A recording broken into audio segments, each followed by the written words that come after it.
Estamos começando um novo livro. Esse livro, Guerra no Além, vai nos mostrar a interação entre os dois planos da vida, em especial nos períodos de conflito, de guerras.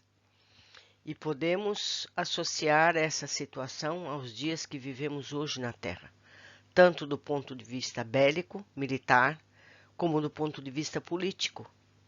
Saber que os planos espirituais, positivos e negativos, podem influenciar os encarnados é muito importante para que possamos filtrar melhor os nossos comportamentos. Lembrando sempre, essa opinião é minha ou foi intuída por alguém de fora? Então vamos começar explicando o ambiente em que vai se dar esse caso.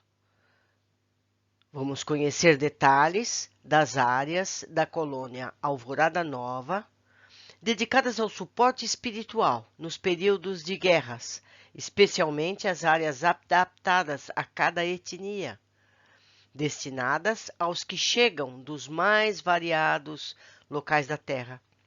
Também conheceremos as atividades dos planos espirituais nos períodos da Primeira e Segunda Guerras Mundiais, tanto o suporte espiritual e atividades dos grupos que instigam os responsáveis pelos governos a promoverem os conflitos. Então, meus amigos, nós vamos descobrir nesse livro que a colônia Alvorada Nova tem espaço, vamos dizer assim como na linguagem atual, temáticos. Então, tem a área destinada aos povos orientais, com toda a aparência de um lugar oriental, assim como lugares do deserto, lugares europeus, lugares tropicais, para aquele espírito que chega se sentir em casa e isso facilitar a sua recuperação do estado em que se encontrar. É muito interessante. Nós vamos ver tudo isso. Esse livro não foi escrito em capítulos, então isso daria um livro de muitas horas, e isso não é muito prático. Então eu dividi essas leituras em períodos de até 30 minutos. A maioria tem 20 minutos, 15 minutos, facilitando para que a postagem seja fracionada e isso facilite também a leitura de vocês, ok? Então vamos começar. Guerra no Além. Primeira leitura. A descrição das atividades do posto 109. Essa colônia Alvorada Nova é imensa, imensa. Então, esse é o posto 109. Quem chegasse ao portão de entrada do posto de socorro número 109 era imediatamente recebido por uma figura sem par, cuja imagem avista-se desde longe, como se fosse um ponto luminoso, surgindo do nada, que se tornava cada vez maior na medida em que se aproximava do visitante. Tratava-se de um ancião muito simpático, de face oriental, marcada pela sabedoria e cuja testa era grande o suficiente para dar a impressão de inteligência e erudição. Usava um manto róseo por cima de uma veste branca. Carregava um cajado dourado, brilhante. Suas sandálias compunham-se de tiras finas, leves e alvas, formando um conjunto tão harmônico com seu traje singular que lhe dava um suave toque de campônio. O dirigente do posto fazia questão de receber os visitantes pessoalmente. Mantinha a forma perispírita de sua última reencarnação na crosta, de monge budista. Tinha a fala mansa e pausada, agradando e encantando a atenção dos seus ouvintes, além de se mostrar igualmente aprazível e cuidadoso na escolha das palavras para motivar o seu discurso. Chamava-se Shin, nada mais que isso, tão singelo quanto agradável de ouvir. Por vezes vinha sozinho ao portão principal, noutras fazia-se acompanhar de alguns companheiros, todos semelhantes trajado, de fisionomia serena e plácida. Esse poço de Alvorada Nova era o maior e mais complexo. Tinha as várias partes e cada uma delas possuía uma finalidade específica. Quando os espíritos voltam ao mundo do qual saíram para reencarnar, precisam de adaptação e reequilíbrio, pois nem sempre o desencarne ocorre tranquilamente, contando com a resignação do ser na sua despedida do plano físico. Há os que, inconformados, não aceitam retornar à pátria espiritual, ou mesmo julgam-se traídos por estarem partindo muito cedo. Outros, por terem mantido durante muitos anos a postura de não acreditar na existência da vida após a morte, costumam chocar-se quando reingressam no plano imaterial. Alguns, por estarem extremamente vinculados ao materialismo ou possuírem conduta flagrantemente oposta à maioria dos ensinamentos cristãos, quando desencarnam, não seguindo para o umbral ou permanecendo na crosta vagando, são recolhidos por mensageiros das colônias e encaminhados para postos de socorro que circundam o planeta e ficam em zonas umbralinas. Não podem todos esses seguir direto a uma cidade espiritual, visto não terem preparo para integrar-se de imediato à vida ali existente. Precisam de adaptação e reequilíbrio. O posto de socorro número 109 tinha a estrutura ideal para receber espíritos vindos de todas as partes do globo, pois composto de unidades separadas, mas não isoladas, cada qual buscando reproduzir os vários cenários e ambientes existentes na crosta terrestre, de modo a tornar mais fácil a estabilização dos que aí entram encaminhados. O encarnado que deixa o mundo físico na África e outro que o faz no Japão, por exemplo, terão diferentes contextos de vida e experiência. Portanto, até que se adaptem à existência espiritual, são recebidos dentro desses diferentes cenários, possibilitando-lhes uma rápida recuperação. Por outro lado, os postos de socorro, situando-se em regiões do umbral, não deixam de sofrer assédio por parte das entidades inferiores e, por tal razão, possuem baterias magnéticas, sistemas de proteção que rechaçam tais ataques. Em época de conturbação no plano físico, tal como acontece quando existem guerras, o mundo das trevas também fica agitado pelo grande número de espíritos que desencarnam violentamente na crosta. Quando visitei pela primeira vez esse posto de socorro, dirigido por Shin, fiquei surpreso e impressionado. A Coordenadoria Geral de Alvorada Nova envia periodicamente alguns grupos para estagiar e conhecer os postos de socorro vinculados à cidade espiritual. Numa dessas ocasiões, eu estava incluído. Saímos da colônia num trem hermeticamente fechado, que percorreu as zonas umbralinas das várias camadas fluídicas acima da crosta até chegar à primeira, onde se situa o posto a ser visitado. Não conseguíamos sentir como era o clima fora do veículo, pois no seu interior brilhava perene uma luz tênue na tonalidade verde clara, num ambiente tranquilo e estável. O visor, dentro da cabina, exibia projeções das imagens externas e víamos um lugar bastante escuro, cujas cores predominantes eram cinza, preto e roxo.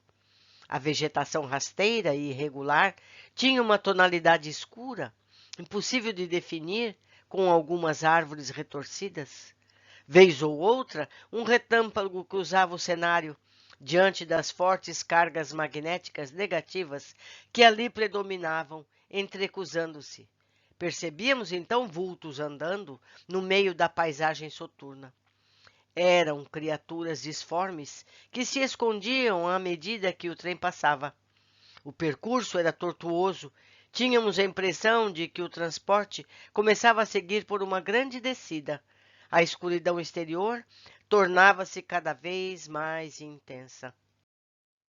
A magnetização interna da cabine, em consonância com a alta tecnologia do mundo espiritual, continuava permitindo a viagem mansa e sem sobressaltos. Aos poucos, na tela de projeção, começava a surgir o branco perolado, matizado de tons prateados, até atingir o azul, com pontos em prata brilhante. Era a imagem dos canhões de luz existentes nas 4 extremidades do posto de socorro, os quais emitiam para o alto esferas brilhantes e magnetizantes. Eram luminosas e perolizadas, cortando o céu negro e explodindo ao se encontrarem, liberando tonalidade prata, contínuas como se fossem colares de pérolas saindo dos canhões. Elas formavam 4 feixes que se encontravam no alto, constituindo imensa pirâmide de luz e provocando explosões magnéticas que liberavam minúsculas partículas, as quais caíam por sobre essa forma piramidal, dando a impressão de ser coberta por um guarda-chuva prateado. Quando o posto recebe visitas de fora, para sinalizar a sua localização aos trens que vêm pelo umbral, os canhões não ficam permanentemente em atividade, emitem as suas luminosidades. Enquanto essas luzes emanavam, criaturas das trevas escondiam-se apressadas, incompatibilizadas com a claridade brilhante. Essa era também a forma de proteção do lugar.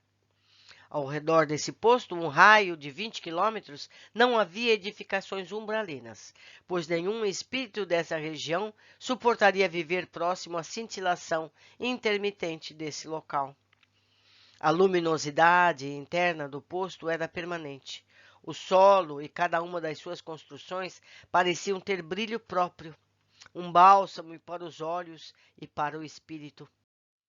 Quando descemos do trem, fomos encaminhados a uma sala de adaptação, que ficava logo na entrada principal, pois ingressaríamos num ambiente com vibração diferente e especial. O transporte entre o posto e a colônia Alvorada Nova fazia-se também pelas cápsulas de comunicação intermitente, as CCIs, pequenos veículos condutores em formato cilíndrico com as pontas arredondadas. Da cidade espiritual controlava-se o fluxo dessas cápsulas, fundamentalmente utilizadas para o transporte de poucos passageiros ou utensílios. Antes de sairmos de nossa base, recebemos algumas explicações essenciais sobre o posto que iríamos visitar.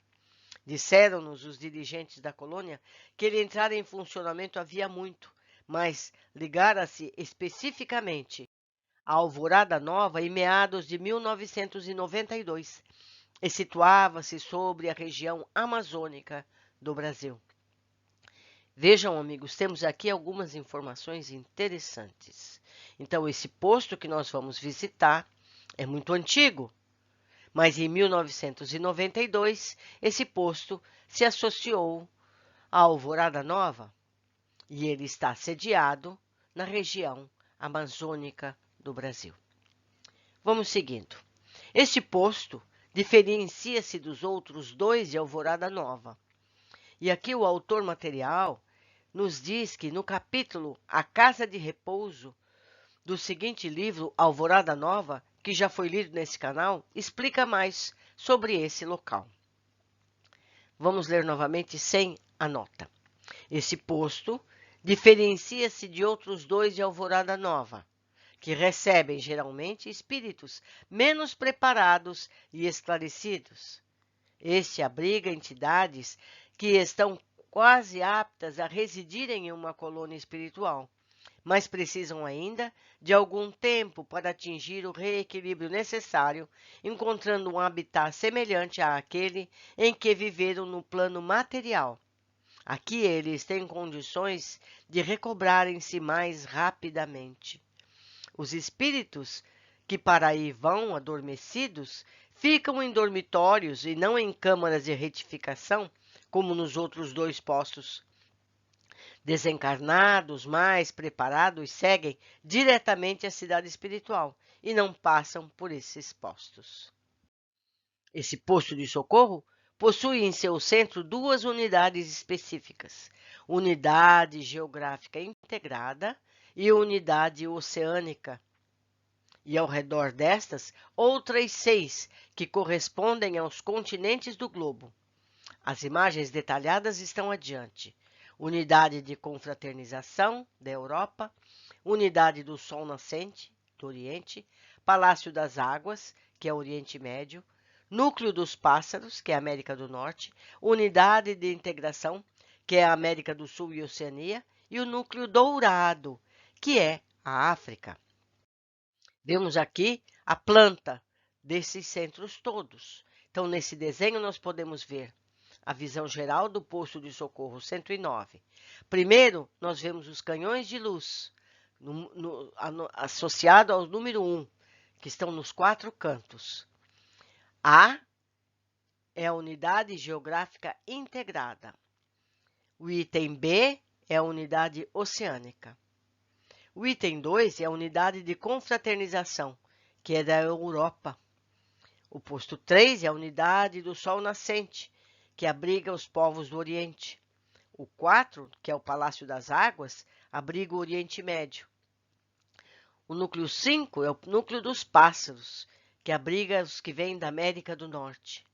O item 6 é a unidade da integração, que abriga os povos da América do Sul e da Oceania. E 7 é o núcleo dourado, que abriga os povos da África. Então, temos aqui tudo muito bem explicadinho, não é, meus amigos? Vocês podem parar o vídeo e olhar cuidadosamente esse quadro para entenderem as descrições mais adiante. Cada uma delas retrata no seu interior cenário semelhante ao que existe no plano material, em particular dessas 6 regiões. O posto 109 tem 4 vezes o tamanho de cada um dos outros 2, a capacidade para abrigar ao mesmo tempo 1 milhão de espíritos. Então, meus amigos, vocês podem imaginar o tamanho não só do posto 109, mas de cada núcleo que abriga as pessoas que para lá vão. Então, quando verem a descrição, vocês imaginem que esse prédio, entre aspas, é imenso. Estando dentro, nós não poderemos ver tetos e paredes, porque ele é construído de forma a aparecer o local exato desse habitat. Mas vamos continuar a leitura. Livrando-se do apego da carne, ou seja, do corpo físico, e ao habitat que teve, a entidade assume a sua posição no plano espiritual, tornando-se apta a trabalhar em qualquer outra unidade de Alvorada Nova, ou a retornar ao plano físico para a nova reencarnação que se fizer necessária. Então, eu tomo a liberdade de explicar mais aqui. Então, uma pessoa que morre lá no Oriente, que tem uma cultura muito específica, se ela precisar ser recolhida nesse posto e não num posto da sua terra, ela vai encontrar a similaridade do ambiente em que vivia. Então, ela não vai ter um choque de diferentes situações. Então, ela vai encontrar tudo como é, onde estava, quando ela vivia. Então, ela vai conviver nesse ambiente para se adaptar aos planos espirituais, onde a cultura é mais generalista.